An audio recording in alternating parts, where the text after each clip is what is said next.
The market of Dralax 7 was alive in the way only a border world could be: chaotic, fragrant, dangerous. Neon signs buzzed over cramped stalls, vendors shouted in every language from the core worlds to the outer rim, and somewhere beneath the cacophony, a faint hum of antigrave vehicles kept the crowd moving. Jace Turner had visited dozens of markets like this in his life. Smugglers' bazaars on fringe planets, black markets in abandoned stations, and even the occasional legal expo for rare tech.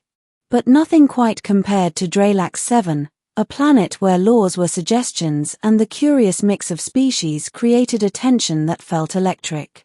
He wandered through the stalls, scanning the merchandise with a practiced eye.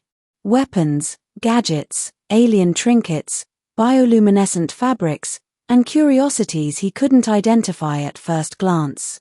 And then, tucked in a shadowed corner behind a half-collapsed holographic screen, he saw her. She was small, slender, and entirely human in outline, but her skin shimmered faintly, a pale opal that caught the neon light in subtle patterns.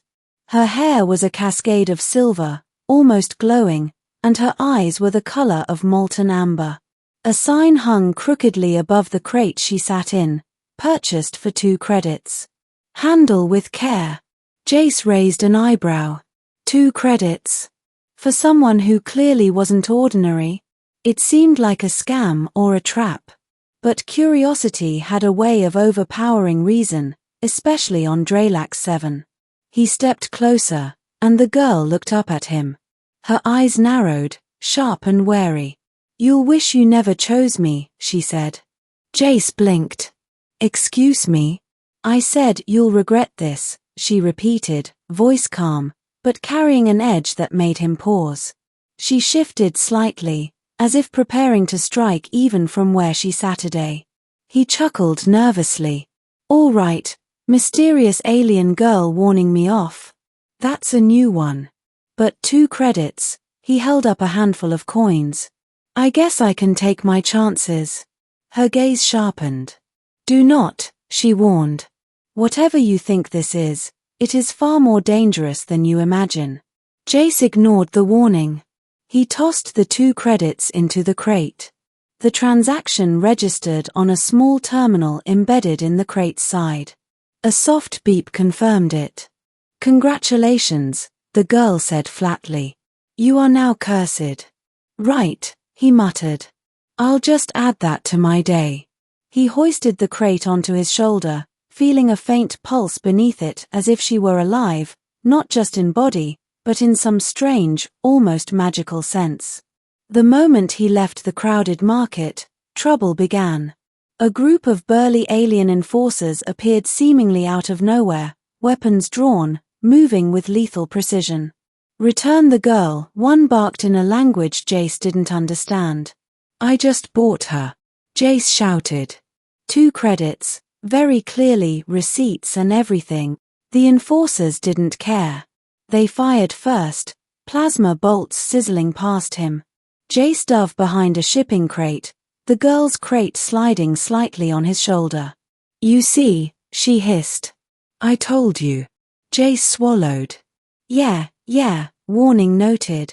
He rolled out from behind cover and fired his own blaster at one of them, sending a spark of metal across the alley. This was not how he had imagined spending a 2-credit investment. The fight was fast and brutal. Jace realized that the girl was not just a passive passenger. As one enforcer lunged at him, the crate opened slightly, just enough for her arms to extend. They were slender, but powerful, encased in a faint bioenergy field he couldn't understand. She struck the attacker with precision, energy crackling from her fingers. The enforcer went down with a yelp, and the others paused. "Impressive," Jace muttered, ducking behind another crate. "You just warned me, and now you're saving me." "I warned you," she said, eyes glowing faintly. "I did not warn them. They ran." Or rather, Jace ran while she, somehow, kept up without effort, almost gliding alongside him.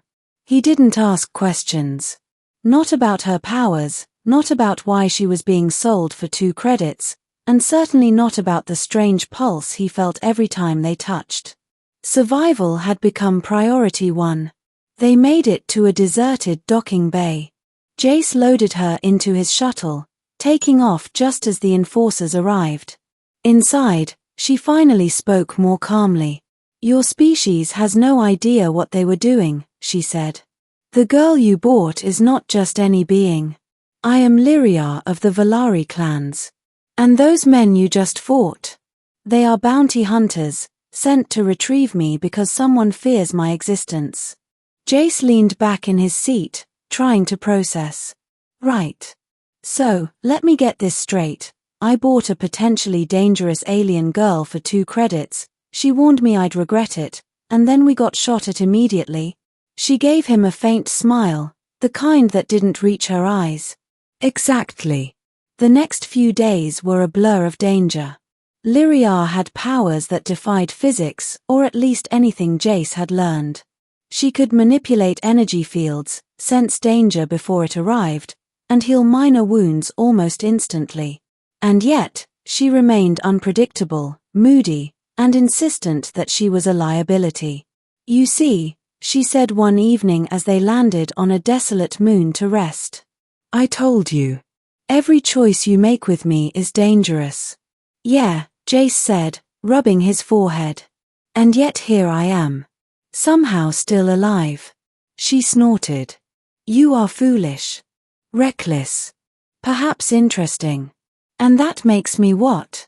"Your problem," she replied, clearly enjoying his confusion. Despite her constant warnings, a bond began to form.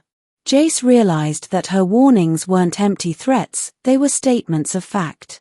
Being near Lyria was dangerous in ways that had nothing to do with weapons or bounty hunters. Being near her made the galaxy itself seem uncertain, alive, and unpredictable. It wasn't long before the person behind her sail revealed themselves. A wealthy Valari overlord, fearing Lyria's growing power and influence, had sold her cheaply to test reactions and sow chaos. Now, enraged at her survival, he dispatched his private fleet to retrieve her, dead or alive. Jace and Lyria barely had time to escape their makeshift refuge before orbital bombardments began. Their shuttle leapt from moon to moon, chased across systems, fighting off boarding parties, navigating asteroid fields, and relying on Lyria's unique abilities to stay alive. Through it all, she continued to warn him, "You will regret choosing me." And through it all, he realized that what she meant was not that she was dangerous to him, but that the universe would become dangerous because of her. The climax came above a derelict space station orbiting a dying star. The Overlord's flagship emerged from hyperspace, weapons charging. Boarding drones swarmed around Jace's shuttle, and escape seemed impossible. Lyria stood beside him, hands glowing, eyes blazing. "Do not interfere," she said. "Watch, human, and survive." Jace didn't argue. He ducked behind the console, heart hammering. Lyria unleashed her power. Energy cascaded like a storm across the boarding drones, melting metal and frying circuits. The flagship itself faltered as her power synchronized with the dying star's energy fields. Bolts of concentrated plasma arced across its hull, forcing the Valari overlord to retreat. When the dust settled, silence returned. Lyria looked at him, exhausted but alive.